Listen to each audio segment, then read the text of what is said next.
నమస్తే, welcome to Raj news special drive news. Srikanth. Kaleshwaram దగ్గర మొదలైనటువంటి పంచాయతీ ఏకంగా ప్రభుత్వం అవసరమైతే ఒక మంత్రి పదవి ఇచ్చి చూడండి, 3 నెలల్లో నీళ్ళు ఎట్లెట్లా రావో చేసి చూపిస్తామని సవాళ్ళు ప్రతి సవాళ్లతో నడుస్తోంది. తెలంగాణ రాజకీయం మొత్తం కూడా హాట్ పాలిటిక్స్ నడుస్తుంది.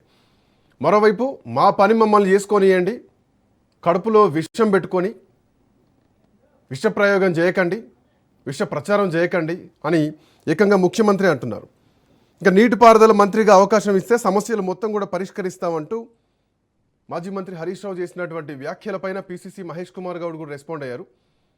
ఆయన కాంగ్రెస్లోకి వస్తామంటే మేము ఆలోచించి నిర్ణయం తీసుకుంటాం అని పిసిసి చీఫ్ మహేష్ కుమార్ గౌడ్ చేస్తున్నారు. సో ఎవరు పని చేస్తున్నారు? ఈ ప్రభుత్వం నిజంగానే పని చేస్తోందా? పని చేయనివ్వట్లేదా? ప్రతి దాంట్లో అడ్డుకాలు ప్రతిపక్షం వేస్తోందా?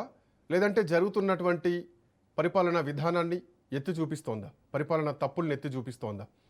3 నెలలు మమ్మల్ని పని చేసుకొనియండి అని చెప్పేసి ఏకంగా ముఖ్యమంత్రి పనికి అడ్డుపడుతున్నారని చేసినటువంటి కామెంట్స్ని ప్రతిపక్షం ఎట్లా చూస్తుంది?